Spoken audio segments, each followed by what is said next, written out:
Você tem letras que quando ela aparece no final da palavra, ela muda de forma.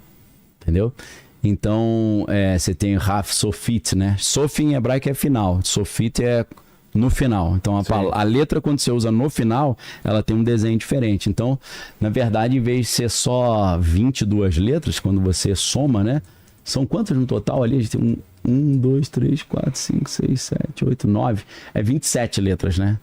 27 letras, porque tem as letras que tem o desenho padrão e o desenho Sofit, que é como aparece no final.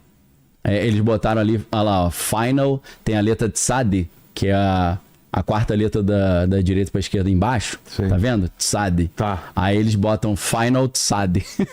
Mas em hebraico a gente aprende Tzad Sofit, né? Você não aprende final, o nome que você dá. Ah, tá. Você fala Tzad final, só que em hebraico, né? Que é Tzad Sofit. Entendeu? Final Tzad. Final Tzad. Mem Sofit, ali tá final mem, né? Raf Sofit, né? Final Raf. Isso aqui é um papo, meu irmão, que eu fiz uma vez uma conversa com o Rodrigo Silva só sobre isso. Se ele quiser e você quiser, a gente repete só. Pô, meu irmão. Dá um samba maravilhoso, tá? Eu fiz um mais curtinho, né?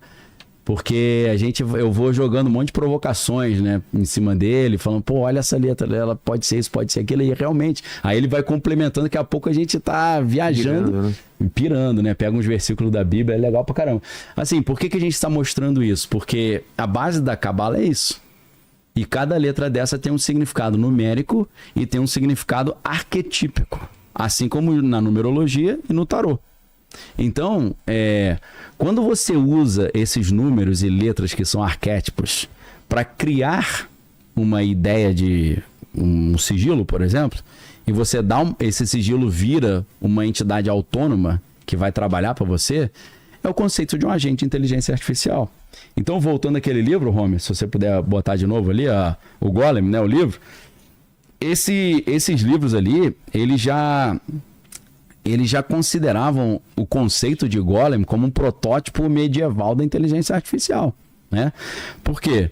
Porque, olha lá o livro lá, Moshe Idel, né? Ali tem... Porra, tá em francês, né? Tradução dos originais de Cyril Alan Roth, prefácio de... Harry Adams. Tradução do original, não sei.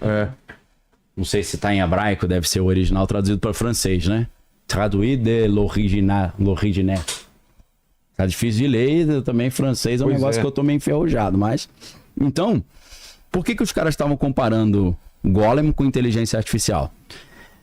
Tanto o Golem quanto a inteligência artificial são entidades artificiais que simulam uma inteligência, porque você interage, conversa, dá ordem, dá comando, ele obedece comando, aprende padrão, você ensina a fazer uma tarefa, ele repete a tarefa, mas não tem uma alma, né? Seria um ser sem alma, se a gente poderia dizer. Ou seja, não tem um livre-arbítrio genuíno. E aí tem um outro livro, cara, esse livro é impressionante, porque o livro é de 1964. Esse acho que é mais fácil, não é tão mais fácil, porque esse era só Le Golem, né? Na verdade, esse livro tem um subtítulo no original, né? Que é... traduzindo para português, né? Tradições místicas e mágicas judaicas e o antropóide artificial, que é essa ideia de um ser artificial que ele chama o Golem de antropóide artificial. Mas um outro autor, que é o Norbert... eu não sei, cara. Em alemão, Norbert Wiener, né? Norbert Wiener. Mas em inglês é Norbert Wiener.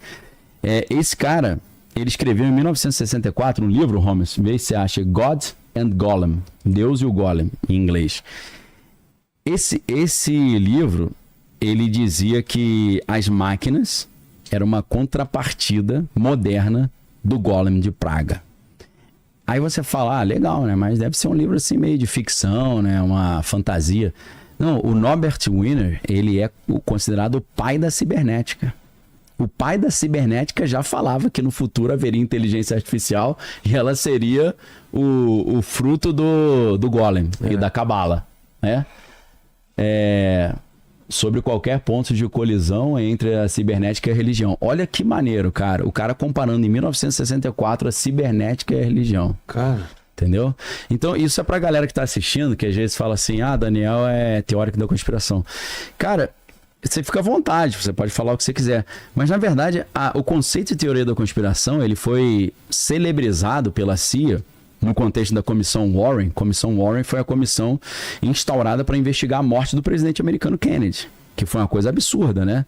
Não envenenaram o cara foi morto com um tiro na rua.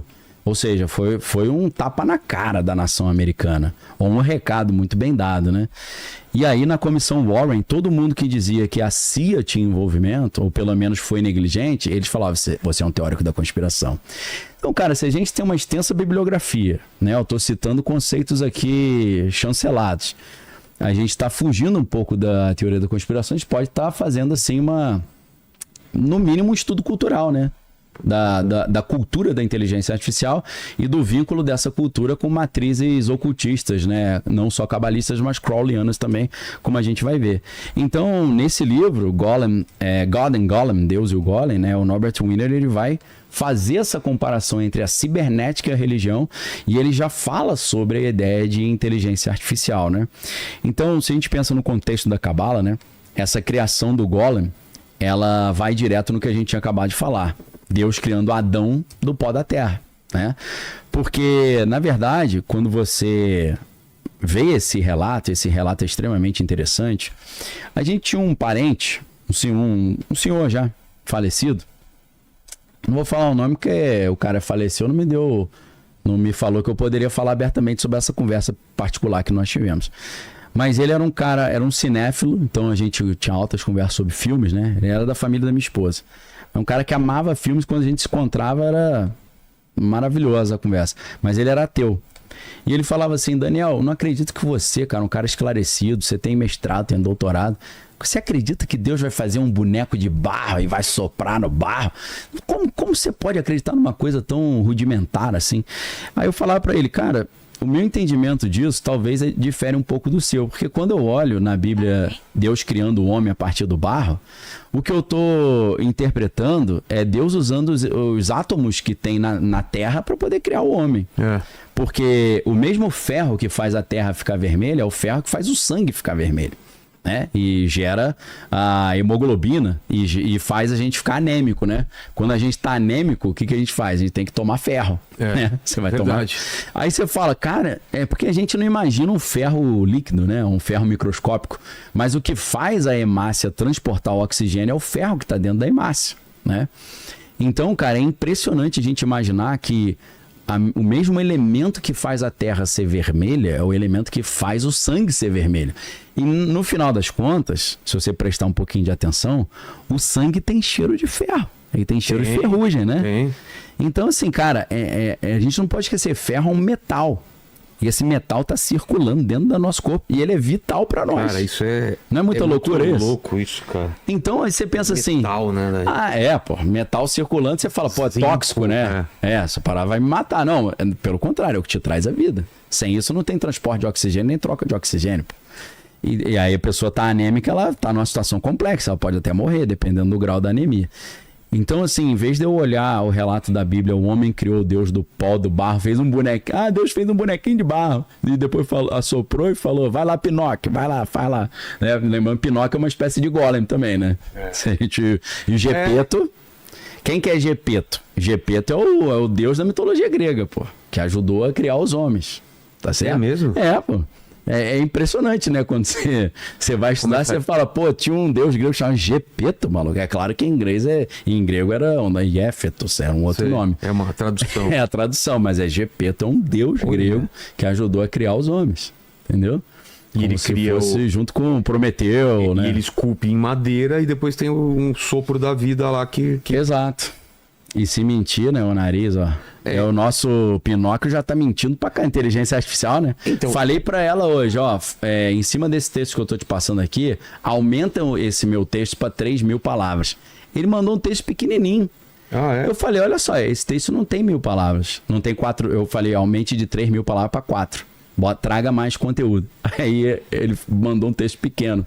Eu falei, ó, esse texto não tem 4.000 palavras não. Aí ele, desculpa, realmente não tem não. Eu botei um texto menor. Eu falei, por quê, pô? Cara. Eu não pedi 4.000, você botou... Aí ele falou, esse texto tem por volta de 1.000. Eu falei, meu irmão, você botou só 25% que eu pedi?